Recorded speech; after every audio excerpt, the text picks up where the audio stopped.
So today's video is about planting late season potatoes, or Christmas potatoes as they've become known.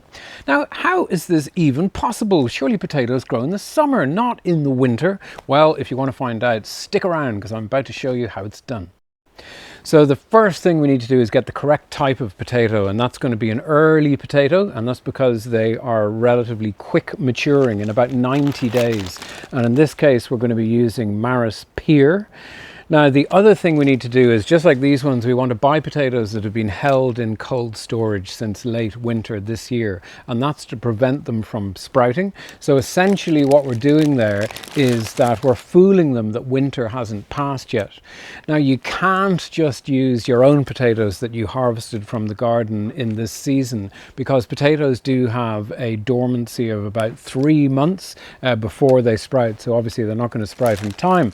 But for these guys, if you look into the bag here, we can see that they have already sprouted, and these are raring to go. So let's get planting them out.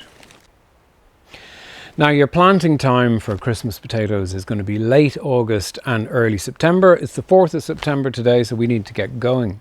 Now, there's two really important things that I need to tell you about late season potato crops. The first one is that, of course, potatoes are killed by frost.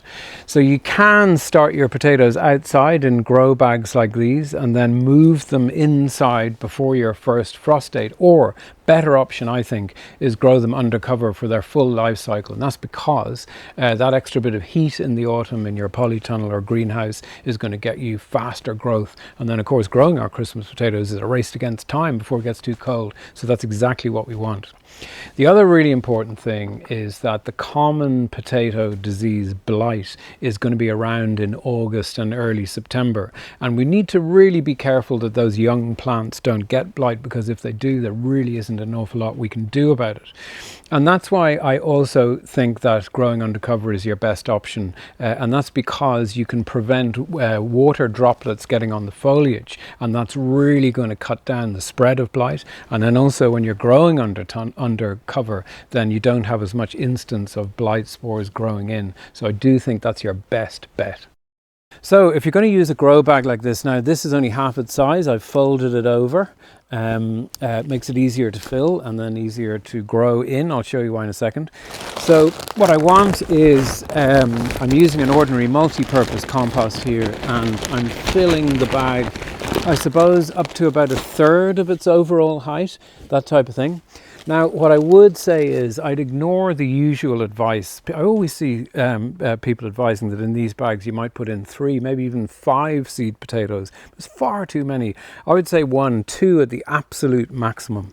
So I'm going to put 2 in this one, and then we don't want to put them in too deep. We just want about 5 centimeters of compost over the top of the potato, and we want to plant them with their sprouted ends facing upwards. Okay, so then the plan is then as they grow, then I'm going to be gradually adding compost, and really once the potato foliage has got up to about maybe 10 centimeters, then I keep increasing, and then I'm unfolding the bag as we go until we get up to its full height and the whole thing is completely full of compost, and that's it. Now, if you're planting into your polytunnel or greenhouse beds, we're going to be using the same spacing as you would any early potatoes. That's about 30 to 40 centimeters between each one. And then your planting depth is just 5 centimeters above the tuber, so not really that deep at all. Now, in this case, I'm just following on beans here. So I've just harvested a bean crop out of this bed. So I have enriched the soil a little bit. I've just added 150 grams of our seaweed and poultry manure pellet, and that's just to give it a little bit of a boost.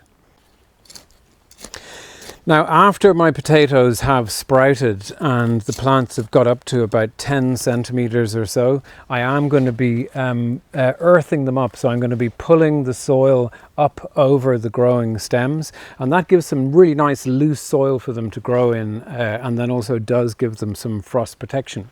So once you're all planted, well, what next?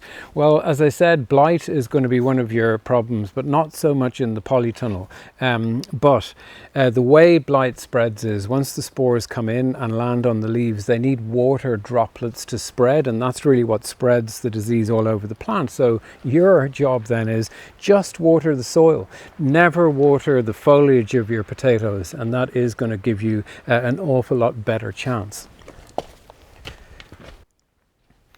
So finally then, what do we do about our frost problem? Well, I don't know if you can see that, but this is horticultural fleece, and it's an insulating fleece material.